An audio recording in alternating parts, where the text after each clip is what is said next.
Hello दोस्तों, नमस्कार। मैं हूं यशपाल यादव और आप देख रहे हैं हमारे नए यूट्यूब चैनल मेडिसिन मंत्रा को।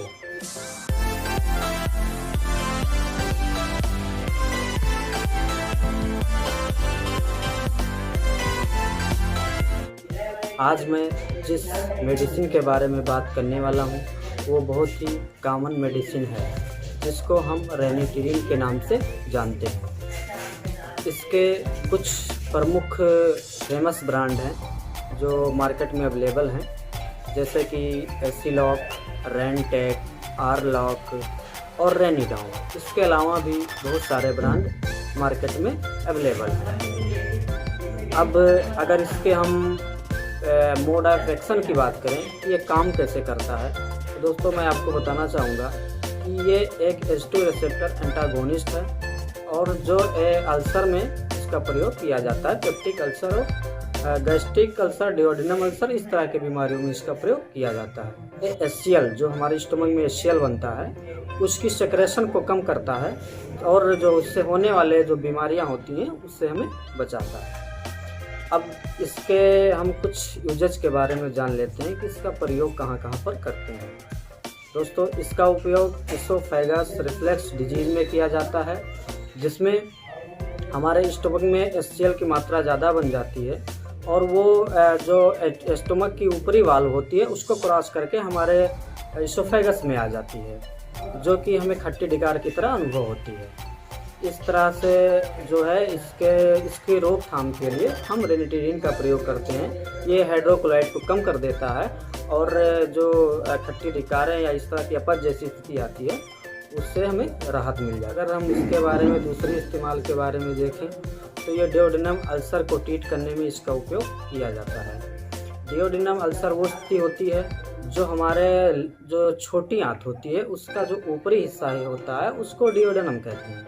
इसी में जब इस हाइड्रोक्लोराइड की वजह से जब इसमें अल्सर या घाव हो जाते हैं, किसी अन्य कारण के द्वारा इसमें घाव हो जाते हैं, तो उसको ट्रीट करने के लिए हम रेनिटिरिन का प्रयोग करते हैं और उसी को डिओडिनम अल्सर बोलते हैं। इसके अलावा भी कई बीमारियां हैं, जैसे हम इसको एब्डोमेन पेन में यानी पेट दर्द में किसी पेन किलर के साथ में इसका प्रयोग करते हैं और इसके अलावा वोमिटिंग में भी हम इसका प्रयोग कर सकते हैं एक सपोर्टिव मेडिसिन की तरह। अब इस तरह की और भी कई बीमारियां हैं, डॉक्टर अपने अकॉर्डिंग वो अलग अलग बीमारियों में इसका प्रयोग अपने हिसाब से कर सकते हैं। अब दोस्तों इस वीडियो में आगे बढ़ते हैं और जान लेते हैं इसके डोजेस के बारे में। इसकी जो लेंथ है वो 75 mg, अगर टेबलेट की बात करें 150 mg और 300 mg में अवेलेबल है मार्केट में।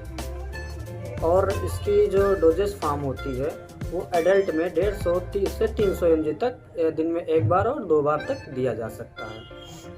और अगर बच्चों में बात करें, जो बच्चे अभी न्यूबॉर्न हैं, जो अभी मतलब तत्काल में ही पैदा हुए हैं, उनकी अगर आवश्यकता पड़ती है इस तरह की मेडिसिन के लिए, तो उनकी जो रिकमेंडेड डोज होती है 2 mg पर kg के वेट के हिसाब से उनको दिया जाता है, दिन में 2 बार या 3 बार।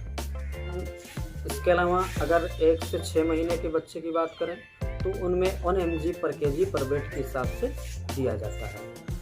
अब इस डोजेस फॉर्म को जानने के बाद में हम इसका अगर एडमिनिस्ट्रेशन रूट की बात करें तो इसमें ओरली और इंजेक्टेबल 2 तरीके फॉर्म और सिरप में बनाया जाता है, जैसे सिरप भी होता है, इंजेक्शन भी होता है और टेबलेट भी होता है। तो इसमें ओरली और इंजेक्टेबल फेमस है, जो इस तरह से एडमिनिस्ट्रेशन में प्रयोग किया जाता है।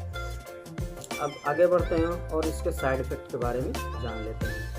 अगर इसके साइड इफ़ेक्ट की बात करें तो इसमें कॉमन है कुछ साइड इफ़ेक्ट, जैसे हेडेक, रेसेस, स्किन पे रेसेस होते हैं और नोजिया हो सकती है, आपको डायरिया हो सकती है और उसके अलावा आपको कॉन्स्टिपेशन भी हो सकता है।